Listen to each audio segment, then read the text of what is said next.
नमस्कार, बहुत स्वागत है आपका डिबेट लाइव बड़ी बहस मध्य प्रदेश में। मैं हूं आपके साथ अमित शर्मा। मध्य प्रदेश में विधानसभा चुनाव में प्रचंड जीत के बावजूद बीजेपी के लिए लोकसभा चुनाव की राह आसान नहीं है। प्रदेश की 10 लोकसभा सीटें ऐसी हैं जहां विधानसभा चुनाव में कांग्रेस बीजेपी से आगे थी। कांग्रेस इस जीत को बरकरार रखने इन्हीं लोकसभा सीटों पर ज्यादा फोकस कर रही है। देखिए हमारी एक खास रिपोर्ट। देखिए, भारतीय जनता पार्टी 29 लोकसभा सीट जीतने के लक्ष्य की ओर आगे बढ़ चुकी है। जीते हुए बूथों पर 10% अधिक वोट शेयर और हारे हुओं को जीतना।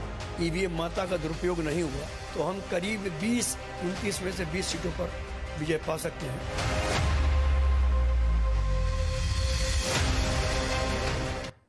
विधानसभा चुनाव के बाद अब भाजपा और कांग्रेस लोकसभा चुनाव की तैयारियों में जुट गई हैं।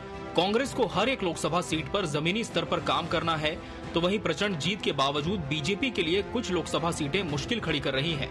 प्रदेश की 10 ऐसी लोकसभा सीटें हैं जहां विधानसभा चुनाव में कांग्रेस ने अच्छा प्रदर्शन किया था और भाजपा को हार का सामना करना पड़ा था। आपको बताते हैं वो 10 लोकसभा सीटें जहां विधानसभा चुनाव में कांग्रेस बीजेपी से आगे रही। मुरैना लोकसभा सीट में 8 विधानसभा आती हैं। यहां कांग्रेस ने 5 सीटें जीती, जबकि बीजेपी महज 3 सीटें ही जीत पाई, जिसमें श्योपुर, विजयपुर, जौरा, मुरैना, अंबा विधानसभा सीट कांग्रेस जीती, जबकि बीजेपी 3 संबलगढ़, सुमावली और दिमनी विधानसभा सीट जीती। भिंड लोकसभा सीट के अंतर्गत 8 विधानसभा सीटें आती हैं। यहाँ कांग्रेस ने 4 अटेर, गोहद, भांडेर और दतिया विधानसभा सीट जीती, जबकि बीजेपी ने 4 सेवड़ा, भिंड, लाहार, मेहगांव विधानसभा सीट जीती। ग्वालियर लोकसभा सीट में 8 विधानसभा सीटें आती हैं। यहाँ बीजेपी कांग्रेस को 4-4 सीटें मिली। कांग्रेस को 4 ग्वालियर ग्रामीण, ग्वालियर पूर्व, डबरा, पोहरी विधानसभा सीट, बीजेपी को 4 ग्वालियर, करेरा, ग्वालियर दक्षिण, भीतरवार विधानसभा सीट।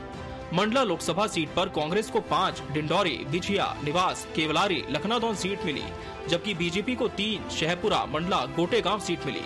टीकमगढ़ लोकसभा सीट पर कांग्रेस को टीकमगढ़, पृथ्वीपुर, खरगापुर में जीत मिली, बीजेपी को जतारा, निवाड़ी, महाराजपुर, छतरपुर, बिजावर में जीत मिली। बालाघाट लोकसभा सीट पर कांग्रेस और बीजेपी ने 4-4 सीटें जीती, लेकिन कांग्रेस वोट में आगे रही। कांग्रेस को बहियर, परसवाड़ा, बालाघाट, वारासिवनी सीट मिली, बीजेपी को लांजी, कटंगी, बरघाट, सिवनी में जीत मिली। इन लोकसभा सीटों पर विधानसभा चुनाव में कांग्रेस से पिछड़ने पर बीजेपी का सियासी गणित बिगड़ा था। इसके अलावा सागर, दमोह, रीवा, सीधी, जबलपुर, विदिशा और मंदसौर लोकसभा क्षेत्र में केवल एक विधानसभा सीट ही बीजेपी ने हारी है। देखिए, भारतीय जनता पार्टी 29 लोकसभा सीट जीतने के लक्ष्य की ओर आगे बढ़ चुकी है। उसकी कार्यप्रणाली ये है कि हम जीते हुए बूथों पर 10% अधिक वोट शेयर और हारे हुओं को जीतना। इसको लेके लोकसभा के क्लस्टर बने हैं, जिसमें 7 क्लस्टरों में मध्य प्रदेश की सभी 29 लोकसभा को बांटा गया। आज उसको लेके एक महत्वपूर्ण बैठक है, जिसमें माननीय केंद्रीय नेतृत्व से हमारे सभी क्लस्टर प्रभारियों को और माननीय नेतृत्व को हमें दिशा निर्देश प्राप्त होंगे। हाल ही में जो संपन्न विधानसभा चुनाव हुए हैं, उसके जो परिणाम आए हैं, उस हिसाब से हम 29 में से 11 सीटों पर मजबूती के साथ खड़े हुए हैं, उस रुझान को देखते हुए। और यदि ईमानदारी से चुनाव हो गए, ईवीएम माता का दुरुपयोग नहीं हुआ, तो हम करीब 29 में से 20 सीटों पर विजय पा सकते हैं। मगर भाजपा का ईमानदारी और न्याय में भरोसा नहीं है। बीजेपी कभी अपने विरोधी दल को कमजोर नहीं समझती। यही कारण है कि विधानसभा चुनाव में अपने विरोध में लहर के बावजूद उसने जमीनी स्तर पर काम करना जारी रखा और कांग्रेस के हर एक दांव पर अपना दांव खेला। कैमरा पर्सन सुशील यादव के साथ जीएस ठाकुर, टीवी 24 भोपाल। तो लोकसभा की तैयारी कौन किस पर भारी, आज इसी विषय पर हम चर्चा करेंगे और इसके लिए हमारे साथ खास मेहमानों का पैनल भी जुड़ चुका है। हमारे साथ बीजेपी से बृजगोपाल लोहिया जी जुड़े हैं। बृजगोपाल जी, आपका बहुत बहुत स्वागत है इस डिबेट में। कांग्रेस प्रवक्ता डॉक्टर राम पांडे जी इस डिबेट का हिस्सा है। राम जी, आपका भी बहुत बहुत स्वागत है। वरिष्ठ पत्रकार केएस शाइनी जी भी हमारे साथ जुड़ी है। केएस शाइनी जी, आपका भी बहुत बहुत स्वागत है। बृजगोपाल लोहिया जी, निश्चित तौर पर जिन विधानसभा सीटों पर कांग्रेस ने अच्छा प्रदर्शन किया था, क्या उन लोकसभा सीटों को लेकर अब बीजेपी आश्वस्त है, तैयारी पूरी है आपकी? देखिए, भारतीय जनता पार्टी की तैयारी हमेशा पूरी जी। हम कभी भी चुनाव के लिए तैयार रहते हैं। चुनाव किसी का हो, लोकसभा का हो, विधानसभा का हो, स्थानीय निकाय का हो, चाहे पंचायत का हो। परंतु आपकी एक बात से असहमति दर्ज कराता हूं कि आपने अभी बताया कि इन सीटों की तासीर ये रही। देखिए, आपकी पहली सीट बताता हूँ, मुरैना का आपने जिक्र किया कि वहाँ 5 सीटें कांग्रेस जीती है, 3 भारतीय जनता पार्टी जीती है। पिछली बार तो वहाँ 8 से 8 कांग्रेस जीती थी, परंतु इसके बाद लोकसभा चुनाव नहीं जीत पाई। भिंड का आपने जिक्र किया कि 4-4 जीते, पिछली बार कांग्रेस ज्यादा जीती थी, परंतु लोकसभा चुनाव में नहीं जीत पाई। आपने जिन सीटों का जिक्र, मंडला का जिक्र किया है, कुल 10 सीटें। देखिए, हर चुनाव एक अलग तरीके का चुनाव होता है। हमारा ये कहना है कि हमने पिछली बार 28 विधानसभा की सीटें जीती थी, इस बार हम 29 जीतने का लक्ष्य तय किया है। और उसके पहले 2014 में हमने 27 जीती थी, तो 27 से 28 और 28 से 29 की यात्रा हमारी है। अभी मैं के मिश्रा जी को सुन रहा था, आप सुनवा रहे थे, उसमें वो कह रहे थे कि हम 20 से ज्यादा सीटें जीतेंगे और ईवीएम पर भी प्रश्न उठा रहे थे। वो प्रभु ये नहीं बता पा रहे हैं कि कभी भी जब दिग्विजय सिंह की 10 वर्ष की सरकार मध्य प्रदेश में थी, आपको शायद ये मालूम नहीं है के मिश्रा जी कि 10 सीट 20 सीट तो आप तक कभी नहीं जीते। 1984 के बाद आप कभी भी 20 सीट मध्य प्रदेश में नहीं जीते। तो पहले अपना हिसाब तो दुरुस्त रखें। केंद्र में और राज्य के चुनाव में बड़ा फर्क होता है, मुद्दे अलग होते हैं, परंतु अब हमारा जो हमने लक्ष्य तय किया है, हम मध्य प्रदेश में क्लीन स्वीप करने जा रहे हैं और 29 सीटें भारतीय जनता पार्टी जीती। ठीक है डॉक्टर राम पांडे जी, बीजेपी तो क्लीन स्वीप करने जा रही है, अभी से ऐलान कर दिया है, लेकिन क्या इतनी आश्वस्त कांग्रेस भी? और साथ ही इस बात पर भी जरूर जवाब लूंगा, जैसे बृजगोपाल लोया जी ने कहा कि 1984 के बाद से अब तक कांग्रेस का जो हिसाब है वो क्लियर नहीं हो पाया है। जी सही कहा उन्होंने, लेकिन एक बात नहीं बताई कि 1984 में कांग्रेस सभी 29 सीटें जीती थी और भारतीय जनता पार्टी अभी तक वहां नहीं पहुंची थी। और 1984 का जो चुनाव हुआ था वो कोई ईवीएम से नहीं था, बैलेट पेपर से था। 1984 के चुनाव में कोई जुमलेबाजी नहीं थी, कोई बूथ कैप्चरिंग नहीं थी, पुलिस, पैसा, प्रशासन, विज्ञापन, ईडी, सीबीआई, इनकम टैक्स, किसी चीज का दुरुपयोग नहीं था। और न भारतीय जनता पार्टी ने चुनाव हारने के बाद इस तरह के आरोप लगाए थे।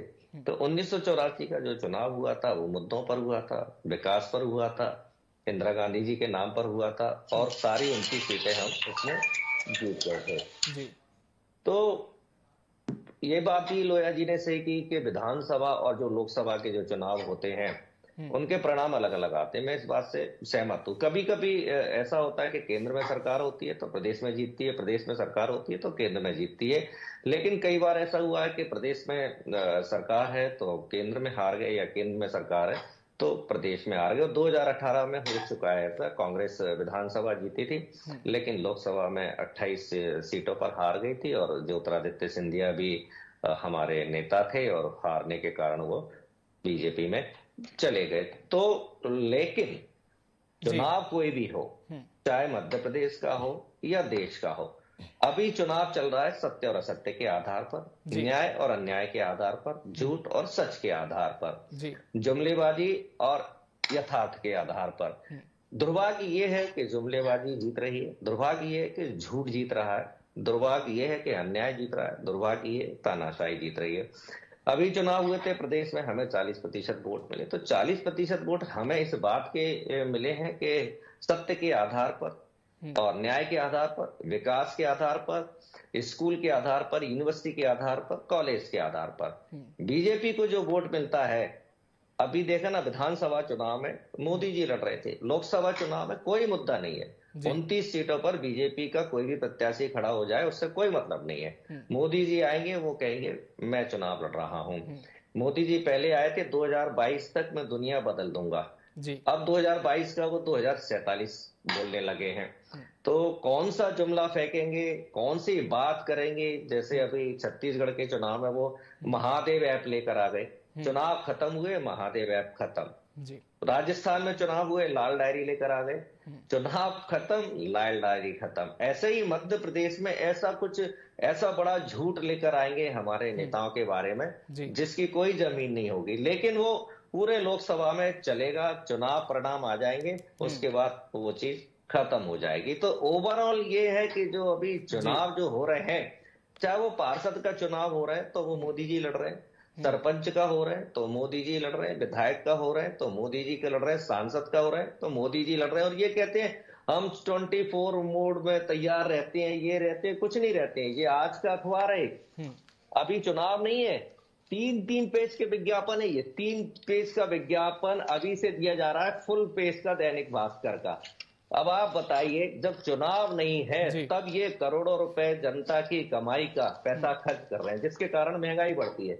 ये विज्ञापन किससे दिए जा रहे हैं? जनता के टैक्स के पैसे से, खून की कमाई से, 18% और 28% जीएसटी से, 30% इनकम टैक्स से, और इस तरह से ये पैसा जनता का बर्बाद कर रहे हैं। तो भारतीय जनता पार्टी चाहे टैक्स का पैसा हो, चाहे अदानी का पैसा हो, या नंबर 2 का पैसा हो, पैसा पानी की तरह बहाती है और उस पैसे से वोट को खरीदने का काम करती है, और उसके बाद भी नहीं भरता है मन तो लाडली बहना जैसी योजना आती है। अभी ये जो है ना, लाडली बहना का पैसा भी बढ़ा सकते हैं, सिलेंडर का भी कर सकते हैं, सब कर सकते हैं, क्योंकि लोकसभा चुनाव है, अभी किया नहीं है। ठीक है, हर तरीके इस पर मैं जरूर जवाब लूंगा ब्रिज गोपाल लोया जी से, इस पर जरूर जवाब लूंगा। फिलहाल वरिष्ठ पत्रकार के शाइनी जी का रुख कर लेंगे। हम सही तरीके शाइनी से जी, शाइनी जी का रुख कर लेते हैं फिलहाल। शाइनी जी, निश्चित तौर पर लोकसभा चुनाव की हम बात करें, विधानसभा चुनाव की बात करें, दोनों के विषय काफी अलग होते हैं, तासीर दोनों की अलग है। लेकिन जिन विधानसभा सीटों पर कांग्रेस ने पिछली बार जीत हासिल की थी, क्या लगता है कि इस बार के जो लोकसभा चुनाव होंगे उसमें यही परफॉर्मेंस कांग्रेस की हो सकती है, या फिर इस बार जिस तरह से एक प्रचंड जीत बीजेपी को विधानसभा चुनाव में मिली है उसका इफेक्ट देखने को मिलेगा? जी, शाइनी जी से प्रश्न रिपीट कीजिए। जी, शाइनी जी, आप सुन पा रही हैं मुझे? जी शाइनी जी, क्या आप मेरा सवाल सुन पाई हैं? शाइनी जी की आवाज हम तक नहीं पहुंच पा रही, एक बार चेक करेंगे प्लीज। शाइनी जी, क्या आप मुझे सुन पा रही हैं?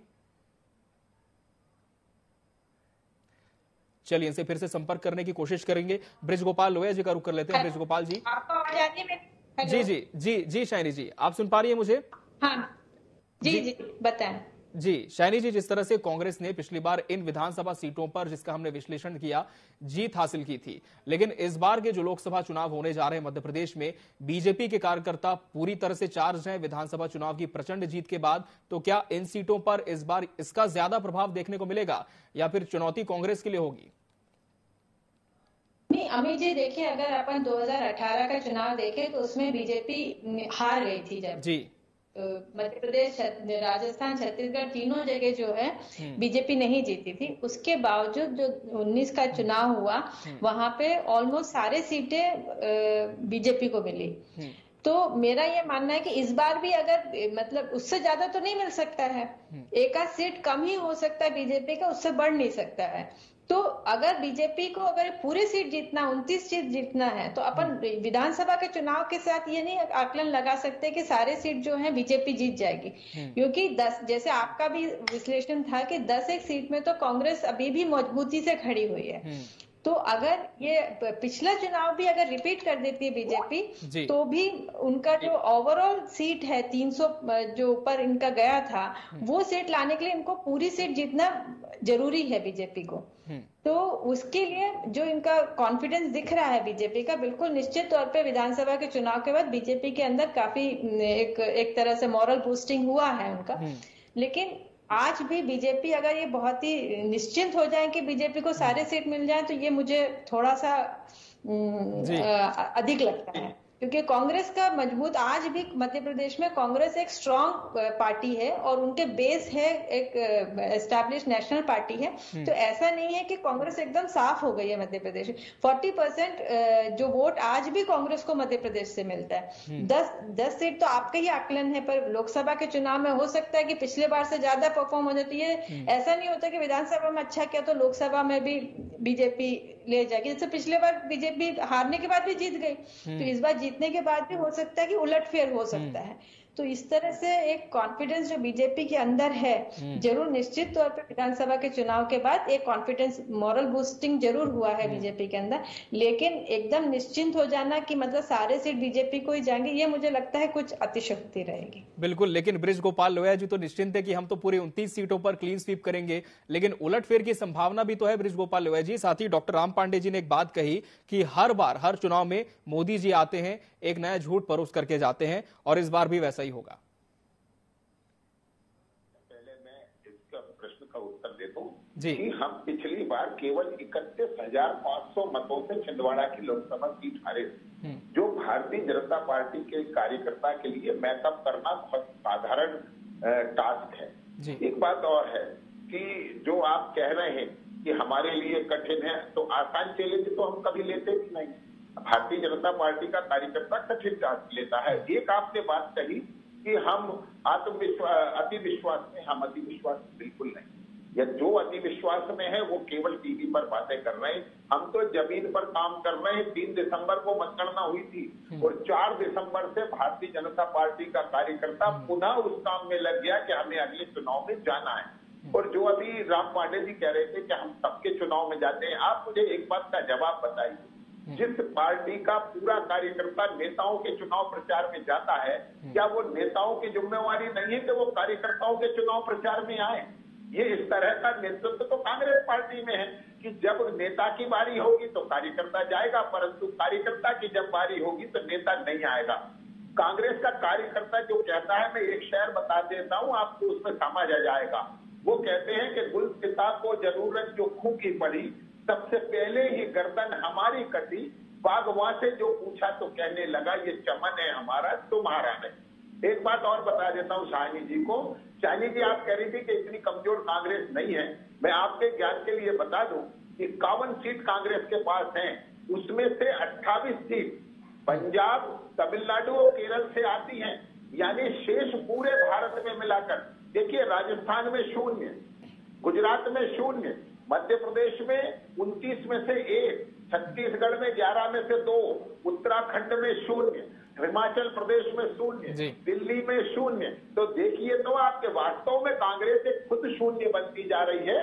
हम तो इसके बावजूद भी कभी ये नहीं मानते हैं कि राजनीति में जिनसे हम चुनाव लड़ने जा रहे हैं वो कमजोर है, क्योंकि वो इसलिए कमजोर नहीं है उन्हें झूठ बोलना आता है, वो इसलिए कमजोर नहीं है कि उन्हें जनता को बरगलाना आता है, वो इसलिए कमजोर नहीं है कि उन्होंने छल और कपट से चुनाव जीतना आता है। तो इसलिए हम कभी उन्हें कमजोर नहीं समझते, हम तो उन्हें आज भी उतना ही मजबूत समझते हैं। जब वो पेटी लेकर भाग जाया करते थे, मत पेटियों को लेकर भागते थे, मत पत्र सड़कों पर चौराहों पर पड़े। चलिए शालिनी जी आपकी बात रखें, फिर डॉक्टर राम पांडे जी का रुख करेंगे। जी शालिनी जी आपकी बात रखें जल्दी से। जी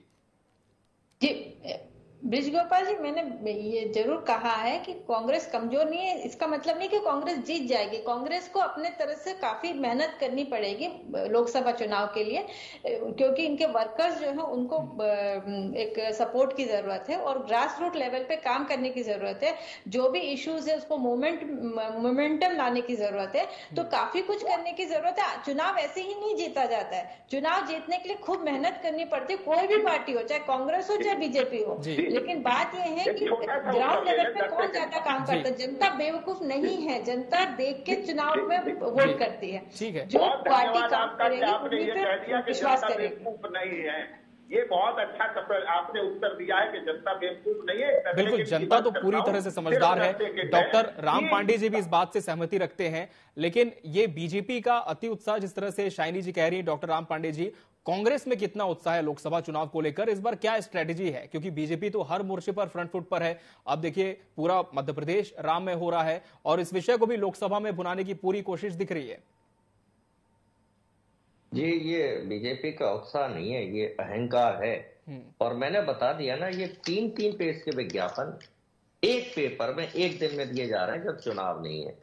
ये कहीं कुछ नहीं है बीजेपी का, ये केवल विज्ञापन का असर है और जो पैसे की जो बर्बादी है उसका असर है और इनका अहंकार है और ये लोगों को डराने का काम करते हैं। मैं डिबेट में जाता हूं तो जो राजनीतिक विश्लेषक होते हैं ज्यादातर बीजेपी के समर्थन में बोलते हैं। अभी भी शालिनी जी ने कांग्रेस के समर्थन में कोई विशेष बात नहीं कही थी, बस उन्होंने इतना कहा था कि कांग्रेस कमजोर नहीं है। उन्होंने ये भी नहीं बोला कि कांग्रेस ताकतवर है।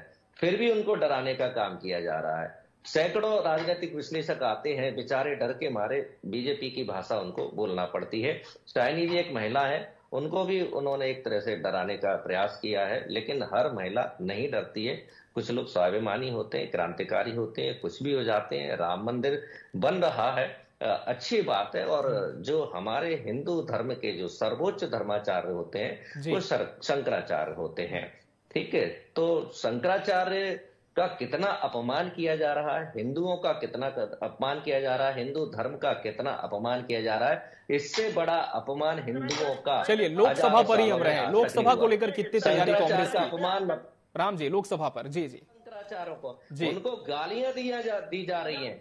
माफ कीजिए राम जी, मैं फिर से आपको मुद्दे पर लाऊंगा। लोकसभा चुनाव को लेकर कितनी तैयारी और इस विषय को कितना गंभीर आप देखते हैं? वीआईपी कार्यक्रम बना दिया गया है। भगवान के द्वार सबके लिए खुले रहते हैं। जहां जहां मंदिर बन रहे हैं, भारतीय जनता पार्टी वहां वीआईपी लाइन बना रही है। महाकाल मंदिर में चले, ठीक है डॉक्टर राम पांडे जी, वो विषय अलग है, लेकिन लोकसभा चुनाव में ये विषय कितना गंभीर आपको लगता है? क्या बीजेपी से भुनाने की कोशिश कर रही है और इसके माध्यम से मध्य प्रदेश में सीटें बढ़ाने का प्रयास है बीजेपी का?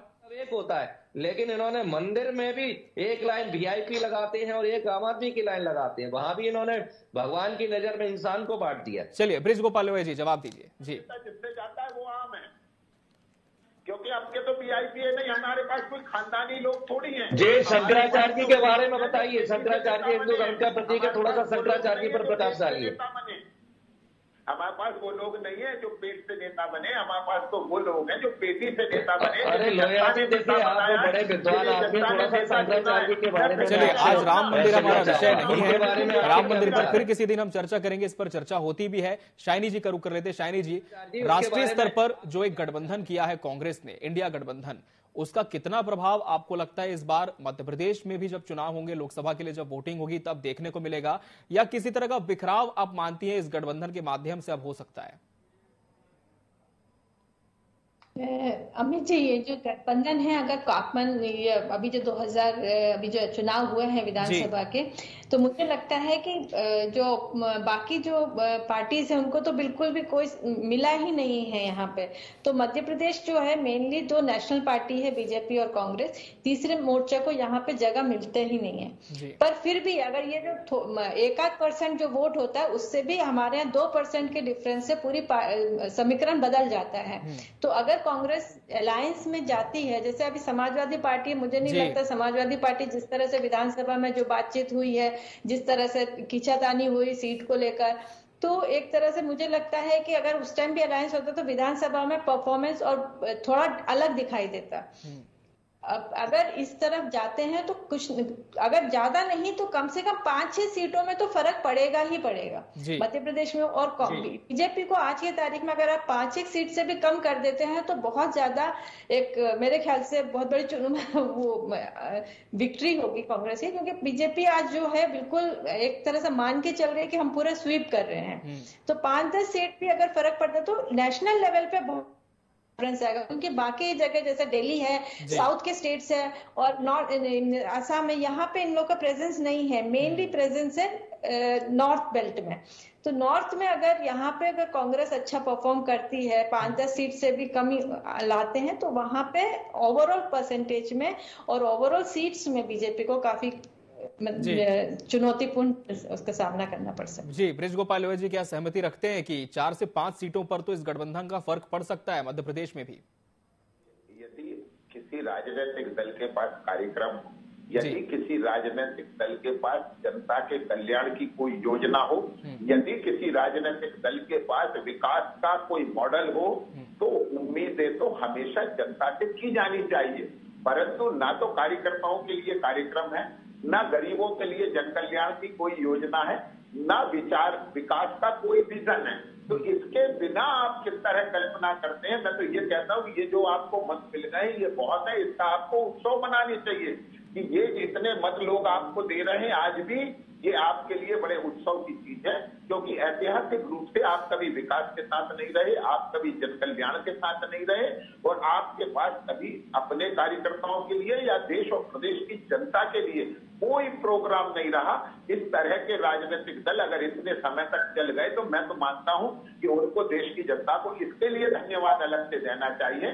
तो मुझे नहीं लगता है कि कांग्रेस की कोई संभावना है मध्य प्रदेश में आने वाले चुनाव में, और ये अहंकार वशीभूत नहीं कह रहा, ये ईमानदारी से जो रियल ग्राउंड फैक्ट है, क्योंकि आज कांग्रेस कार्यकर्ता स्वयं भी घर से नहीं निकलना चाहता है। जिस वो में कांग्रेस का नेतृत्व उसे फंसाता है। उन्होंने कह दिया कि हम राम जन्मभूमि मंदिर के प्राण प्रतिष्ठा में नहीं जाएंगे। अब आप उस छोटे कार्यकर्ता की बात सोचिए जो गांव में रहता है, जो बूथ पर काम करता है, और वो सारे कार्यकर्ता जो अभी कांग्रेस के लिए वोट मांग रहे थे 2 माह पहले, वो अभी हमारे साथ अक्षत वितरण करने जा रहे हैं। ये कांग्रेस के कार्यकर्ताओं की और कांग्रेस के विचारों की। डॉक्टर राम पांडे जी जवाब दीजिए। कोई संभावना नहीं देख पा रही बीजेपी कांग्रेस के लिए, कार्यकर्ताओं में निराशा बता रही है जी। जो हमारा कार्यकर्ता है या भारतीय जनता पार्टी का कार्यकर्ता है या देश का नागरिक है, वो अच्छी तरह से जानता है कि अधूरे मंदिर में प्राण प्रतिष्ठा नहीं की जाती है, ये हिंदू धर्म का अपमान होता है। अभी मंदिर 40% कंप्लीट हुआ है, इसमें प्राण प्रतिष्ठा नहीं की जा सकती है। जो मंदिर का जो गुम्बद होता है वो सिर माना जाता है। ठीक है, तो चुनाव पर डॉक्टर राम पांडे जी, लोकसभा चुनाव में अधूरे मंदिर की प्राण प्रतिष्ठा, और फिर शंकराचार्य हमारे साथ देश के 4 शंकराचार्य हैं, वो भी नहीं जा रहे हैं, और वो इसलिए नहीं जा रहे हैं। डॉक्टर राम पांडे जी, लोकसभा चुनाव में कितनी संभावना देख रहे हैं आप, कितनी सीटों पर विक्ट्री देख रहे हैं? कि इन्होंने राम मंदिर पर अतिक्रमण कर रखा है। आरएसएस और बीजेपी ने राजनीतिक मुद्दा बना दिया है। रामनवमी 17 अप्रैल की है, 17 अप्रैल को करना चाहिए था, पूरा मंदिर कंप्लीट होने के बाद करना चाहिए था। केवल आपको चुनाव के लिए, केवल आपको वोट चाहिए तो आप राम को बेच रहे हैं। मतलब अभी तक सरकारी संपत्ति बेच रहे थे। ये इतने निकृष्ट लोग हैं कि राम को बेचने के बाद। राम पांडे जी, मेरा सीधा सवाल आपसे ये, बीजेपी तो 29 सीटों पर जीत का दावा कर रही है, लेकिन कांग्रेस क्या स्थिति अपनी देख पा रही है? कितनी सीटें इस बार ले आएंगे लोकसभा की? जो हिंदू धर्म का दिल से सम्मान करते हैं वो हमें वोट देंगे, और जो शास्त्रों के अनुसार जो हिंदू धर्म का सम्मान करते हैं वो हमें वोट देंगे। केवल ये चुनावी मुद्दा बना रहे हैं, राम का अपमान कर रहे हैं, राम को बेच रहे हैं। 40% मंदिर कंप्लीट हुआ है और उस अधूरे मंदिर का शिलान्यास कर रहे हैं। शंकराचार्यों का अपमान कर रहे हैं, पूरे देश के धर्म गुरुओं का अपमान कर रहे हैं। केवल वोट की ये राजनीति कर रहे हैं। ये वोट की राजनीति इनको बहुत महंगी पड़ेगी। 40% वोट हमें इसलिए मिल रहा है कि लोग इनकी जुमलेबाजी से परेशान है। उस 40 को 50% वोट होने में कोई समय नहीं लगेगा। तो 29 सीट भी कांग्रेस जीत जाए तो कोई बड़ी बात नहीं है। सबसे बड़ी बात है जनता तक बात पहुंचना। हमें जनता तक बात पहुंचाने में बड़ी प्रॉब्लम आती है, क्योंकि 3-3 पेज के विज्ञापन जो दिए जाते हैं, इसके कारण हमारी बात जनता तक नहीं पहुंच पाती है। अखबार एक लाइन में हमारी खबर पूरी कर देता है, जो 3 पेज का विज्ञापन दे रहा है उसको 3 पेज तो खबर छापेगा। तो इससे जनता के दिमाग को दूषित किया जाता है, जनता को। चलिए, तो कांग्रेस कह रही है कि विज्ञापन के माध्यम से जो बुनियादी मुद्दे उन्हें डाइवर्ट करने की कोशिश की जा रही है। लेकिन शाइनी जी, राम मंदिर का मुद्दा हम देख लें, यूनिफॉर्म सिविल कोड का मामला हम देख लें, इसके अलावा भी 370 हटाना जैसे तमाम जो चीजें हैं पिछले 4-5 सालों में बीजेपी ने बड़े फैसले लेते हुए की है। क्या इस बार सबसे ज्यादा जो हावी मुद्दा है वो राम मंदिर का, यूनिफॉर्म सिविल कोड का रहने वाला है, या कोई और भी ऐसा विषय जो लोकसभा चुनाव के दौरान लाया जा सकता है? ये सवाल किसके लिए है? जी आप ही से है शाइनी जी, आप ही से है। एक विश्लेषक के तौर पर आप क्या देखते हैं? जी नहीं, आज जो जिस तरह से माहौल बन रहा है, तो राम मंदिर तो निश्चित तौर पे एक बहुत बड़ा मुद्दा रहेगा। और आप ये मान के चलिए कि बीजेपी जब से बनी है तब से उनके मैनिफेस्टो में राम मंदिर रहा है, यूनिफॉर्म सिविल कोड रहा है, 370 आर्टिकल 370 हटाने की बात कही है।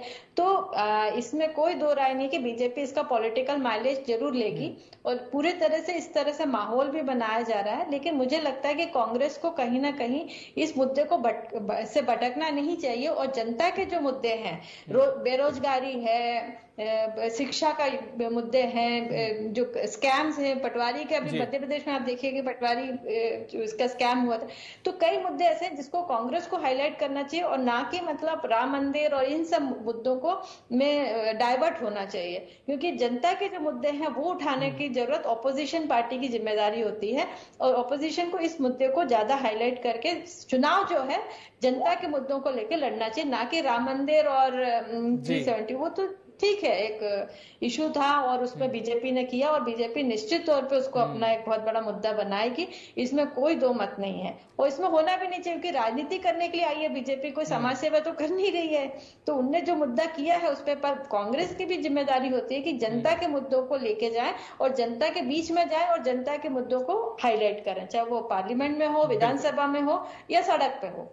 बिल्कुल, तो एक पार्टी के लिए बताने के लिए बहुत सारी उपलब्धियां उसके खेमे में है, तो वहीं दूसरी पार्टी जनता के मुद्दों को लेकर उनके बीच जा सकती है और अपनी आवाज बुलंद कर सकती है। फिलहाल लोकसभा चुनाव की तैयारी है और कौन किस पर कितना भारी है ये तो आने वाला वक्त ही बताएगा। बहरहाल समय हमारे पास इतना ही था इस डिबेट के लिए। आप तीनों मेहमानों का बहुत बहुत शुक्रिया हमें अपना समय देने के लिए और इस चर्चा का सार्थक हिस्सा बनने के लिए आपका बहुत धन्यवाद।